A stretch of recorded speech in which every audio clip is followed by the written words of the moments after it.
Bonjour à tout le monde. Voilà, aujourd'hui, on va essayer de découvrir les trois types de la communication. Alors, d'une manière très concise et brève, et dans une vidéo qui ne dépasse pas 4 minutes, vous allez comprendre ce qu'on appelle la typologie communicationnelle ou les types de la communication. Alors, au niveau de la communication interhumaine, comme on a déjà souligné au niveau des vidéos précédentes, on a parlé du schéma de la communication, les composants de l'opération de la communication. On a également parlé des rôles et des fonctions et des objectifs de la communication. Dans cette vidéo, on va découvrir les trois types de la communication.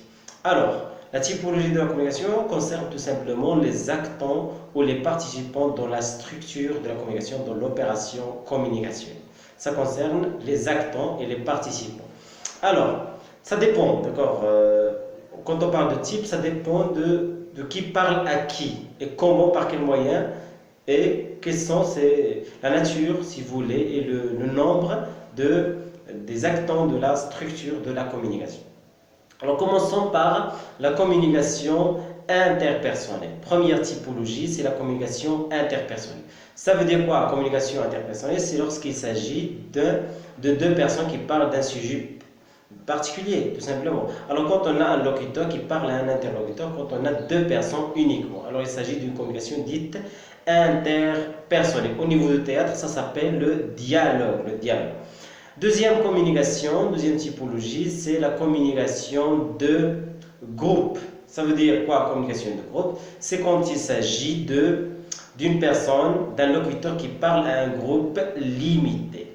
Quand il s'agit d'une personne ou d'un locuteur qui parle à un groupe limité. Par exemple, un professeur a ses élèves au niveau de la classe. Ça, c'est un groupe limité, des élèves. Une mère qui parle à ses enfants, c'est un groupe limité. Alors, dans ce cas-là, on parle de communication de groupe. Je donne un exemple. Je cite, si vous voulez, l'exemple.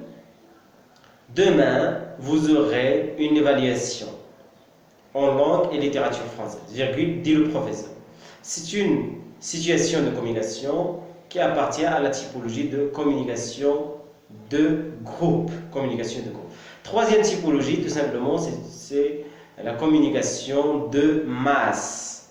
Alors, elle est un peu proche de la communication de groupe. Quelle est la différence? C'est lorsqu'on a une personne qui parle à un groupe illimité, un public large, d'accord? Un groupe illimité n'est pas restreint, n'est pas limité.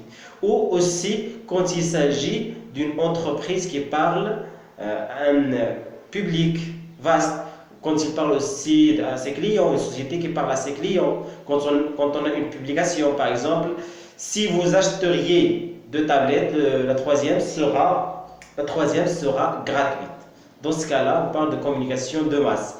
Quelqu'un, par exemple, qui représente le Parlement ou un président qui parle au peuple, d'accord? Quand on a un président qui parle au peuple, dans ce cas-là, on parle de communication de masse, tout simplement. Généralement, cette typologie communicationnelle se déroule par le biais de la radio, de l'internet, de la télévision, etc. D'accord?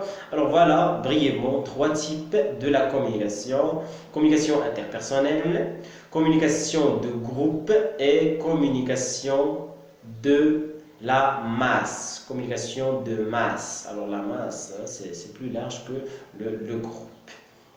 Alors voilà, très brièvement, ces trois typologies à garder qu'on ajoute sur les fonctions de la communication. Attention, il faut distinguer entre schéma de la communication, les participants, quels sont les participants si vous voulez, et la typologie, ça concerne aussi le nombre. C'est comme si on est en train de mettre l'accent sur le nombre des composants. Si on a deux, ça sera communication interpersonnelle, locuteur qui parle à un interlocuteur. Si on a une personne qui parle à un groupe, ça sera communication de groupe. Si on a une personne ou un représentant ou une entreprise qui parle à un public très large, ça sera ce qu'on appelle la communication de masse.